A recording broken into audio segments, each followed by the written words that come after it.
दोनों के लिए गजरे भी तैयार कर दिए। सुंदर लग रहे हैं ना? मैंने आज से पहले कभी सावन का व्रत नहीं रखा। मैं बहुत ज्यादा एक्साइटेड हूँ इस बार सावन के व्रत के लिए। सावन के व्रत में बहुत मजा आता है। हम सभी औरतें हरी साड़ियाँ, चूड़ियाँ पहनती हैं, अच्छे से तैयार होकर मंदिर जाती हैं, फिर आकर गीत गाती हैं, झूला झूलती हैं। कल देखना तुम्हें भी बहुत मजा आएगा। शादी के बाद ये रागिनी का उसके ससुराल में पहला सावन का व्रत था, जिसके लिए वो काफी ज्यादा एक्साइटेड थी। दोनों देवरानी जेठानी सावन के झूले को सजा ही रही होती हैं कि तभी हल्की हल्की बूंदाबांदी शुरू हो जाती है और वो तीनों उस पेड़ के नीचे जाकर बैठ जाती हैं। तभी घर के अंदर से राधा सबके लिए गर्मा गर्म आलू गोभी के पकौड़े और साथ में चाय लेकर आती है। बिल्कुल सही समय पर चाय पकौड़े लेकर आई हूँ मैं। ये लीजिए, गर्मा गर्म खाइए। भैया, बाबा, आप लोग भी आ जाइए वरना पकौड़े ठंडे हो जाएंगे। आ रहे हैं बेटा, बस 2 मिनट। कमलेश्वर और उसके बेटे भी हाथ धोकर अब सीधा उस पेड़ के नीचे आकर बैठ जाते हैं। वहीं बच्चे भी अब नदी में अपनी कागज की नाव छोड़कर आ जाते हैं और पूरा परिवार हल्की हल्की बूंदाबांदी, ठंडी ठंडी हवाओं और नदी किनारे बैठकर चाय पकौड़े के मजे ले रहा होता है। गोभी के पकौड़े तो मुझे बहुत पसंद है, मैं तो 2 और खाऊंगा। कभी सोचा नहीं था कि शहर से दूर गांव की जिंदगी में इतना सुकून होगा। यूं नदी किनारे बैठकर कुछ खाने पीने में कितना मजा आता है ना, वो भी ऐसे मौसम में। अरे सावन में तो ये मौसम और सुहाना हो जाता है। तू देखती जा कि पूरे 1 महीने में कितना बढ़िया मौसम रहता है। रागिनी अब हंसी मजाक करते हुए अपने ससुराल वालों के साथ चाय पकौड़े खाती है और इसी तरह शाम हो जाती है। रात का खाना बनाकर सभी लोग खाना खाकर सो जाते हैं। तो वहीं रागिनी अपने ससुराल के सामने बह रही नदी में पैर डुबोकर थोड़ी देर के लिए बैठ जाती है। तभी रागिनी का पति अनुज आता है। अरे मैडम जी, सोना नहीं है क्या? सब लोग तो खर्राटे भी भरने लग गए। 2 मिनट का बोलकर 15 मिनट लगा दिए तुमने अंदर आने में। चलो भाई, रात हो गई है। चल रही हूँ अनुज। सच कहूँ तो यहाँ से जाने का मन ही नहीं करता। पता है, जब मैं छोटी थी ना तो बिल्कुल इसी तरह की ड्राइंग करती थी कि एक छोटा सा घर होगा, उसके बाद एक नदी बह रही होगी, एक तरफ कुछ पेड़ होंगे। बिल्कुल वैसा ही ससुराल मिला है मुझे। कुछ दिन पहले तक सब कुछ कितना अलग था ना, और अब देखो सब कुछ कितना बदल सा गया। हर जिंदगी में इस तरह के बदलाव तो आते ही रहते हैं और अगर इन बदलावों से आपको खुशी मिले तो ऐसे बदलाव तो होने ही चाहिए। वैसे आज भी याद है वो दिन जब तुम मेरे पास आई थी। क्या हुआ रागिनी, सब ठीक तो है ना? तुमने एकदम से बुला लिया। आज मुझे एक नई फैक्ट्री में काम ढूंढने के लिए जाना था। कितने दिन हो गए शहर आए हुए, एक ढंग की नौकरी नहीं मिली मुझे अभी तक। तुम्हें नौकरी की पड़ी है और यहाँ मेरी जान निकली जा रही है। तुम्हें पता है, मेरी बुआ ने मेरे लिए एक 45 साल का आदमी ढूंढा है, क्योंकि वो दहेज नहीं ले रहा, उल्टा इन्हें दे रहा है। मैं उस बुढ़े से शादी नहीं करना चाहती अनुज, पर मैं तुमसे प्यार करती हूँ। तुम्हारी सगी बुआ ही है ना, सौतेली तो नहीं है ना? घर छोड़ो, मैं भी तुमसे बहुत प्यार करता हूँ रागिनी। बस मुझे कुछ दिन दे दो। एक बार मेरी यहाँ नौकरी लग जाए फिर मैं तुम्हें लेकर अलग रह सकता हूँ। अनुज तकरीबन कुछ दिन पहले ही गांव से शहर नौकरी की तलाश में आया था। कई छोटी मोटी जगहों पर काम करने के बावजूद भी अनुज को कोई फायदा नहीं हो रहा था।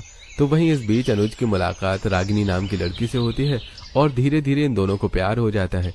इसी तरह समय गुजरता रहता है और आज फाइनली अनुज की एक फैक्ट्री में नौकरी लग जाती है। अरे चलो, फाइनली मेरी नौकरी लग ही गई। सबसे पहले ये खुशखबरी रागिनी को देता हूँ। अनुज जैसे ही अपनी जेब से फोन निकालता है तो देखता है कि उसके फोन पर 15 से 20 रागिनी की कॉल्स आ रखी हैं। ये भगवान, इतनी सारी कॉल्स, सब ठीक तो होगा ना? साइलेंट की वजह से तो कुछ समझ ही नहीं आया मुझे।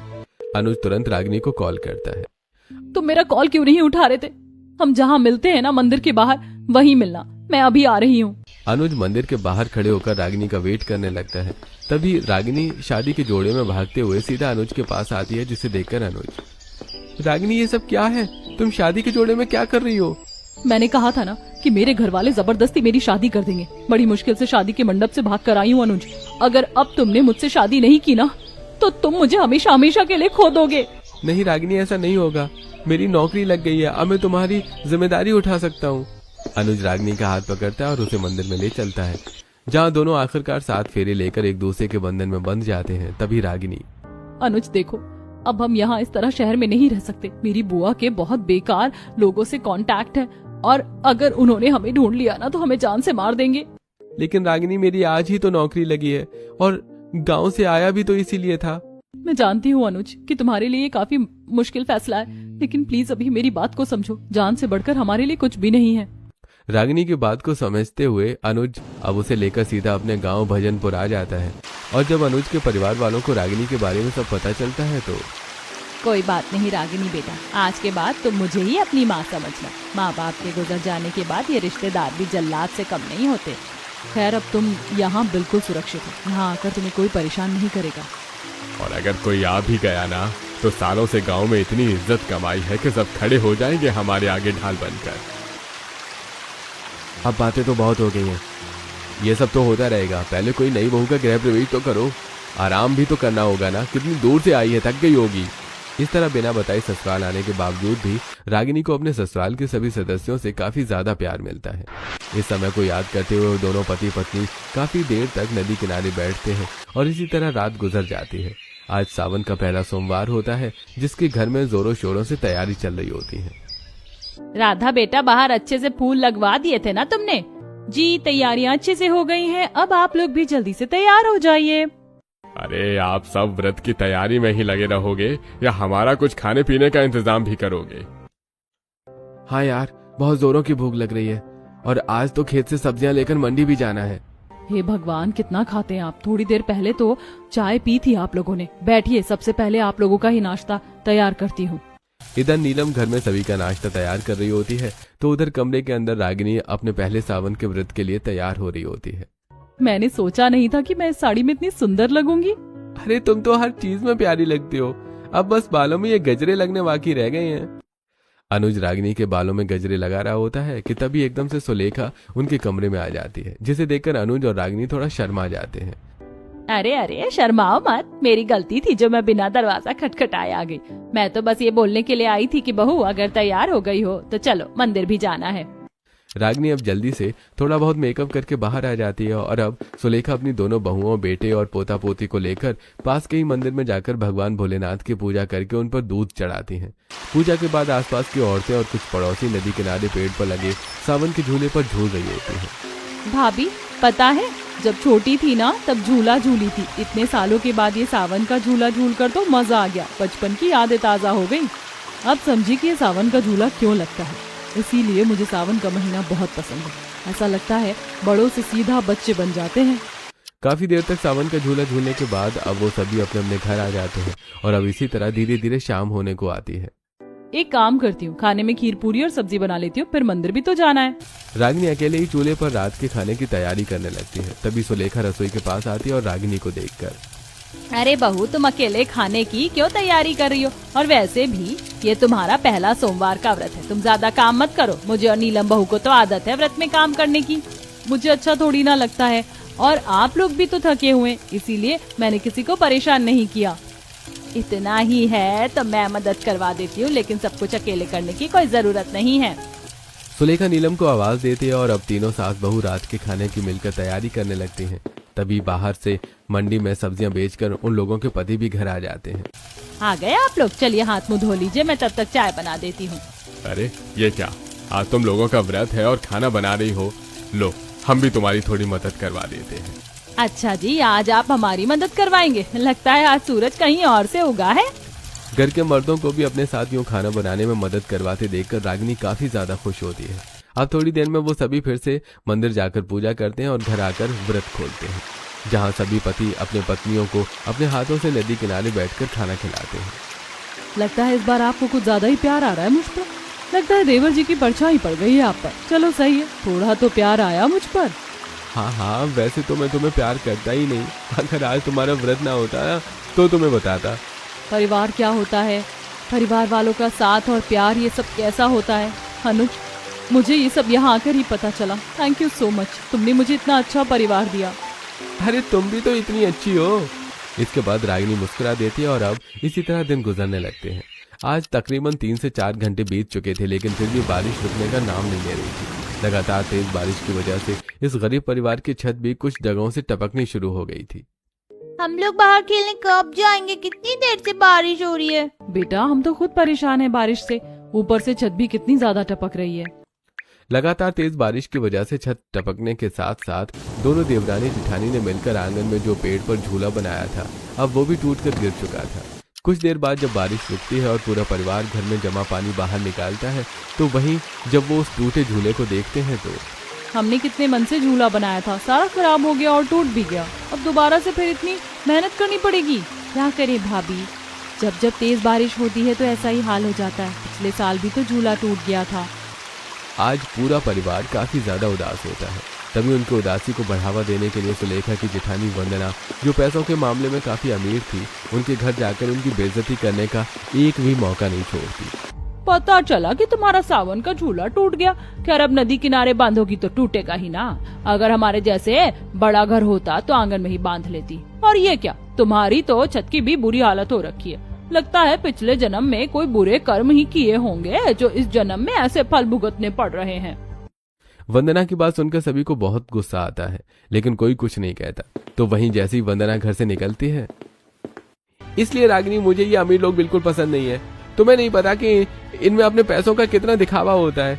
मैं भी पैसे कमाना चाहता हूँ, लेकिन जिस दिन मेरे अंदर इतना घमंड और दिखावा आ गया ना, तो मैं खुद ही नफरत अपने आप से करने लग जाऊंगा। इसलिए मुझे भी अमीर ज़ादे लोग बिल्कुल नहीं पसंद। इनके पास ना दिल होता है और ना कुछ। उनके लिए तो बस हर एक रिश्ता मजाक ही बन जाता है। रागिनी की बात से पूरा परिवार ही कहीं न कहीं अग्री करता है। तो वहीं फिर से वो सभी मिलकर एक साथ हार मानते हुए आंगन में झूला बांधते हैं। तो वहीं अब कमलेश अपने बेटों के साथ मिलकर घर की छत को भी थोड़ा बहुत ठीक कर देता है और इसी तरह 1 से 2 दिन गुजर जाते हैं। अरे रागिनी बहू, आज तुम खेत से कुछ ज्यादा ही टमाटर तोड़ रही हो। कुछ खास बनाने वाली हो क्या? पापा जी सोच रही थी कि आज खाने में टमाटर की चटनी बना लूं और साथ ही टमाटर का सूप। दोनों बच्चे कब से कह रहे थे। अरे बहू, तुम्हें सूप भी बनाना आता है? यह तो काफी बढ़िया है। जरा हमारे लिए भी बना देना। रागिनी ऐसे टमाटर और थोड़ी बहुत सब्जियां तोड़कर सीधा घर आती है और चूल्हे पर सबके लिए खाने की तैयारी करने लगती है। तभी एकदम से चूल्हे की आग से रागिनी का हाथ जल जाता है और उसके चिल्लाने की आवाज सुनकर सभी लोग भागे भागे रसोई की तरफ आते हैं। हे भगवान, बहू तूने ये हाथ कैसे जला लिया? आह माँ जी, वो मैं चूल्हे पर खाना बना रही थी, एकदम से पता नहीं चूल्हे की आग कैसे बढ़ गई और मेरा हाथ जल गया। पागल लड़की, अभी तुम्हें ठीक से चूल्हे पर खाना बनाने की आदत नहीं है तो क्यों अकेले बना रही थी? मुझे बुला लेती, मैं तो अंदर बैठे बैठे बच्चों को ही पढ़ा रही थी। तुम भी ना सच में हद करती हो। सभी लोग रागिनी के जले हाथ को देखकर काफी परेशान होते हैं। तो वहीं अब नेहा जल्दी से रागिनी के हाथों पर मलहम लगाती है, जिसे देखकर कहीं न कहीं रागिनी को मन ही मन काफी अच्छा लगता है। इस तरह खुद से शादी करने के बावजूद भी रागिनी को उसके ससुराल वालों से काफी ज्यादा प्यार मिल रहा था और कहीं न कहीं इस गरीबी में भी रागिनी का एक छोटा सा ससुराल उसके लिए किसी स्वर्ग से कम नहीं था। तुम यहाँ बैठकर कपड़े धो रही हो और मैं तुम्हें अंदर ढूंढ रहा था। चलो अब जल्दी से तैयार हो जाओ, आज मेला घूमने के लिए भी तो जाना है। हाँ, बस ये 4 कपड़े रह गए, इन्हें धोकर चलती हूँ। नीलम नदी के किनारे बैठकर कपड़े धो रही होती है कि तभी उसके पास रागिनी और अनुज आते हैं। भाभी, हम लोग मेला जा रहे थे, 1-2 घंटे में वापस आ जाएंगे। बच्चों को भी ले जाएं?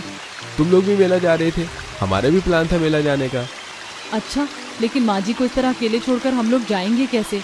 राधा अभी अपनी सहेली के घर गई है और माँ जी की भी तबीयत ठीक नहीं है। एक काम करो, तुम दोनों चले जाओ, हम लोग अगली बार चले जाएंगे। अरे नहीं भाभी, आपका और भैया का प्लान पहले बना था, आप लोग जाइए। अच्छा, अब तुम मुझे ऑर्डर दोगी?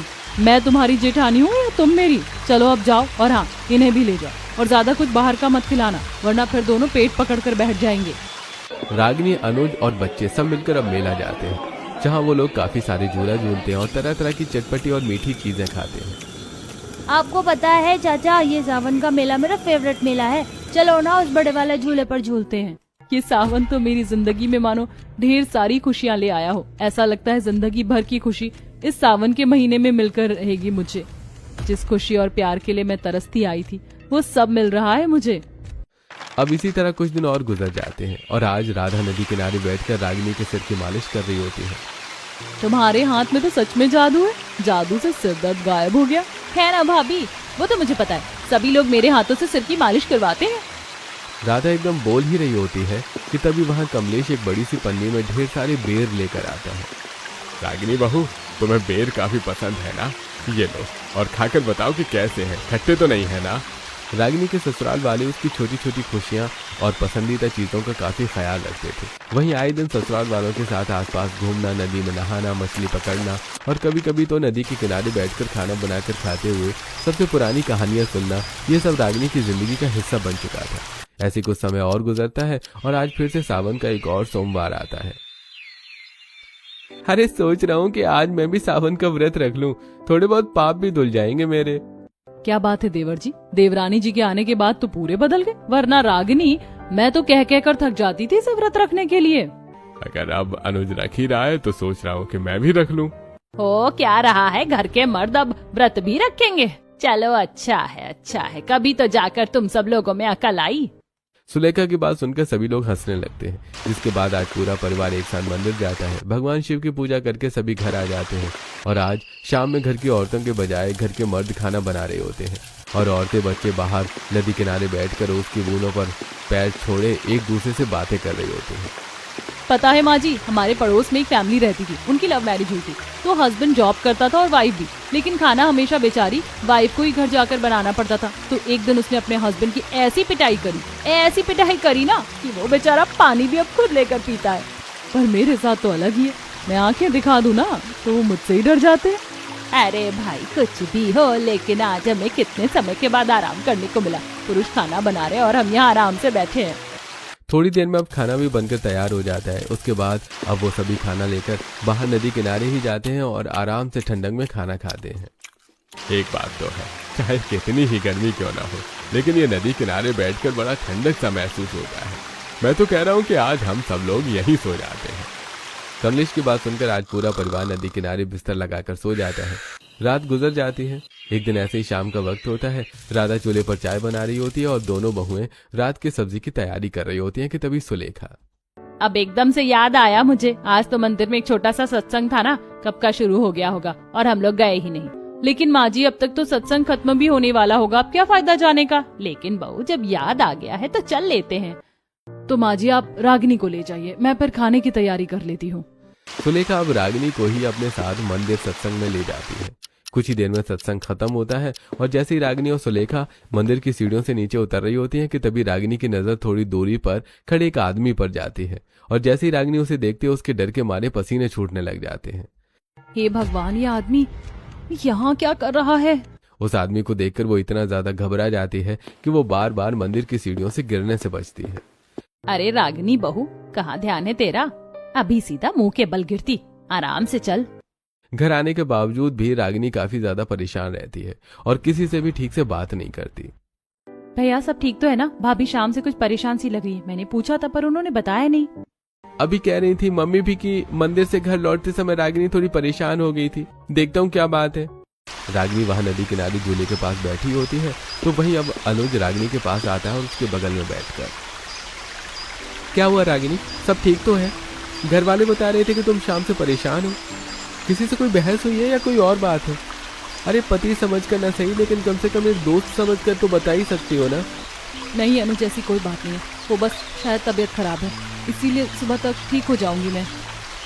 मुझे देख तो नहीं लिया, और अगर देख लिया तो उसने मेरे बारे में उन लोगों को तो नहीं बता दिया होगा। वो आदमी था कौन जिसे देखकर रागिनी इतनी ज्यादा परेशान थी, और ऐसा क्या राज था जिसे रागिनी अभी तक अनुज और अपने ससुराल वालों से छिपाती आ रही है? आइए जानने के लिए कहानी में आगे बढ़ते हैं। अरे भूपेंद्र, तुम सही कह रहे हो, वो भजनपुर गांव में है। मैंने उन्हें वहीं देखा था, वो वहीं पर ही है और उन्हें देखकर लग रहा था कि जैसे वो शादीशुदा हो। पापा, उसने कैसे हमारी इज्जत नीलाम कर दी? ऐसी लड़की को तो जीने का कोई हक ही नहीं है। भूपेंद्र की बात सुनकर राजेश और उसके परिवार वाले काफी ज्यादा गुस्से में आ जाते हैं और अब अगले ही दिन वो अमीर लोग अपनी महंगी महंगी बड़ी गाड़ियों में बैठकर सीधा भजनपुर गांव के लिए निकल पड़ते हैं और कुछ ही देर में वो रागिनी के ससुराल भी आ जाते हैं। अंजना, ये इतनी बड़ी बड़ी गाड़ियों में शहर से कौन अमीर लोग आए और इनका भला इस परिवार से क्या काम? पड़ोस के लोग भी इतनी बड़ी बड़ी महंगी गाड़ियों को देखकर हैरान होते हैं। वहीं नदी किनारे मटके में पानी भर रही रागिनी की नजर जैसे ही गाड़ियों से उतर रहे पूरे परिवार पर जाती है तो एकदम से उसके हाथ से पानी का मटका छूटकर गिर जाता है। तो वहीं अब बाकी घर वाले, रागिनी बहू तो ठीक तो है ना? जी, आप लोग कौन हैं? हमने आपको पहचाना नहीं। अरे हम लोग कौन हैं, ये हमसे ज्यादा बेहतर आपको आपकी ये रागिनी बहू ही बता सकती है। ये लोग क्या कह रहे हैं? क्या आपको जानते हैं क्या? क्या हुआ रागिनी बेटा, बताओ ना हम कौन हैं या हम खुद बता दें? उन लोगों को देखकर रागिनी काफी ज्यादा घबरा जाती है। तभी वो संगीता नाम की औरत रागिनी के पास आती है और उसे एक जोरदार थप्पड़ मारती है। ये देखकर नीलम गुस्से से, आपकी हिम्मत कैसे हुई रागिनी पर हाथ उठाने की? भूलिए मत, ये इस घर की बहू है। तुम लोगों की बहू से पहले ना ये हमारी बेटी है। बेटी? लेकिन ये आपकी बेटी कैसे हो सकती है? रागिनी ने तो कहा था कि उसके माता पिता की बचपन में ही मृत्यु हो गई थी, तो वो तो अपनी बुआ के साथ रहती थी और उसकी शादी एक बुढ़े आदमी के साथ करवाना चाहती थी। अरे वो मेरी बेटी इतनी बढ़िया स्टोरी टेलर है, मुझे तो पता ही नहीं था इस बारे में। ये सारी कहानी झूठ थी, बल्कि ये हमारी बेटी है, सिंघानिया परिवार की सबसे बड़ी बेटी। हम तो बस इसकी एक अच्छे परिवार में शादी करना चाहते थे, लेकिन शायद ये उसे पसंद नहीं आया, इसलिए ये शादी के दिन भाग गई और तुम जैसे गरीब लड़के से शादी कर ली और फिर ये झूठी कहानी बता दी। ये लोग क्या कह रहे हैं? क्या ये सच में तुम्हारे परिवार वाले हैं? और क्या तुमने मुझे सच में धोखे में रखा? मेरी बात सुनो, मैं तुम्हें या घर वालों को धोखे में नहीं रखना चाहती थी, मेरी एक मजबूरी थी। जानती थी कि मुझे झूठ से सख्त नफरत है और उससे भी ज्यादा अमीरजादों से, लेकिन फिर भी तुमने मेरे परिवार और मेरे प्यार का मजाक बनाया। चली जाओ यहाँ से। अनुज रागिनी की एक नहीं सुनता तो वहीं रागिनी के घर वाले भी उसे जबरदस्ती गाड़ी में बिठा कर वहां से ले जाते हैं। उसके बाद मानो पूरे परिवार में एक सन्नाटा छा जाता है। तो वहीं दूसरी तरफ शहर में, बड़ा शौक है ना शादी से भागने का, अब देखते हैं कि कैसे भागती है। आप लोग मुझे छोड़ क्यों नहीं देते? मुझे जाने दीजिए, मुझे नहीं करनी वो शादी। मैं पहले से ही शादीशुदा हूँ। कोई भी रागिनी की एक नहीं सुनता और उसे कमरे में बंद कर दिया जाता है। तो वहीं दूसरी तरफ गांव में, मुझे तो लग रहा है कि वो लोग ही झूठ कह रहे थे, वरना रागिनी भाभी ऐसा नहीं कर सकती। अगर ये सब सच भी है तो उसकी कोई जरूर मजबूरी रही होगी, वरना वो ऐसी नहीं है। आप लोग प्लीज चुप हो जाइए। अब मैं दोबारा रागिनी का नाम नहीं सुनना चाहता। भगवान के लिए बख्श दीजिए मुझे, प्लीज मुझे अभी के लिए अकेला छोड़ दीजिए। यहाँ अनुज काफी ज्यादा परेशान होता है कि तभी वहाँ एक बड़ी सी गाड़ी में पायल नाम की लड़की आती है और सीधे उनके घर आता है। ये रागिनी का ही ससुराल है ना? रागिनी कहाँ है? वो ठीक तो है? आप यहाँ क्यों आई हैं? रागिनी तो अपने घर चली गई, उसके माँ बाप आए थे उसे लेने के लिए। वैसे भी उस धोखेबाज से तो मेरा कोई रिश्ता नहीं है। उसके माँ बाप उसे ले गए? ओह शिट, इसका मतलब मैं आने में लेट हो गई। आप लोगों ने ये क्या किया? वो धोखेबाज नहीं है, उसे क्यों भेज दिया उसके माँ बाप के घर? उनसे तो बचकर आई थी वो। रागिनी अपने माँ बाप से क्यों बच रही थी? आखिरकार क्या बात है? बताओ हमें, सारी कहानी हमें जाननी है, सारी बातें। रागिनी का परिवार शहर के सबसे अमीर रईस परिवारों में गिना जाता था, पर वो कभी अपने परिवार के साथ खुश नहीं थी। रात के 9 बजने वाले, तुझे घर नहीं जाना क्या? बहुत लेट हो गया। क्या करूं वहाँ घर जाकर? वहाँ चांदी सोने की दीवारों के अलावा और कुछ नहीं है। अपनापन तो कभी दिखाई नहीं दिया परिवार में। तो इस तरह उदास मत हुआ कर, मुझे बिल्कुल अच्छा नहीं लगता। क्या हुआ अगर तेरा मायका ऐसा है तो? देखना कल को जो तेरा ससुराल होगा ना, वो बहुत अच्छा होगा। वहाँ तुझे प्यार की कोई कमी महसूस नहीं होगी। वो परिवार काफी ज्यादा अमीर था, लेकिन उसके बावजूद भी रागिनी को कभी अपने परिवार में जरा भी प्यार महसूस नहीं हुआ था। इसीलिए मैं घर नहीं जाना चाहती थी। माँ को देखो कैसे पार्टी में लगी हुई है, पापा को तो कोई होश ही नहीं है, और मेरे बहन भाई भी अपनी लाइफ में खोए हुए हैं। एक मैं ही हूँ जो हमेशा उदास रहती हूँ। रागिनी अब परिवार का प्यार न मिल पाने के कारण काफी दुखी रहती थी। ऐसी एक दिन रागिनी जब अपना मन शांत करने के लिए मंदिर जाती है तो वहाँ वो अनुज को पहली बार देखती है, जो एक बूढ़ी औरत की मदद कर रहा होता है। देखा माँ हम कितने आसानी से ऊपर आ गए। अब आप भगवान के दर्शन कर लीजिए, फिर मैं आपको ले जाकर नीचे छोड़ दूंगा। भगवान करे बेटा तेरे पास बहुत धन दौलत हो, तू बहुत बड़ा आदमी बने। अम्मा बस ज्यादा अमीर तो नहीं बनना, ये अमीर लोग बहुत खराब होते हैं, आपको नहीं पता। उसकी बातों से साफ साफ पता चल रहा था कि उसे अमीर लोग कुछ खास पसंद नहीं है। पहली बार में ही रागिनी उससे काफी ज्यादा इम्प्रेस हो जाती है, और आज रागिनी जब घर आती है तो उसे पता चलता है कि उसके परिवार वालों ने एक अच्छी बिजनेस डील की वजह से उसका रिश्ता एक 45 साल के आदमी से तय कर दिया है। आप लोगों का दिमाग तो नहीं खराब हो गया? अपने फायदे के लिए आप मेरी शादी मुझसे भी दुगनी उम्र के आदमी के साथ करवा रहे हैं। पापा कुछ तो शर्म करिए, वो आपसे सिर्फ 2 से 3 साल छोटा है। शर्म की क्या बात है, वो हमसे भी ज्यादा अमीर है, और उसकी सिर्फ यही तो शर्त है कि वो तुमसे शादी करना चाहता है। अगर शादी हो गई तो तुम करोड़ अरबों की मालकिन होगी। हम प्रिया की शादी के बारे में सोच रहे थे, लेकिन अब क्या करें, उसे तुम ही पसंद आई हो। रागिनी के पास कोई दूसरा और रास्ता नहीं था, इसलिए वो चाहकर भी कुछ नहीं कर सकती थी। इसी तरह अब 1 से 2 दिन गुजर जाते हैं। आज रागिनी की तबीयत कुछ सुबह से ही काफी खराब थी, लेकिन सभी घर वाले अपने अपने काम में मगन होते हैं।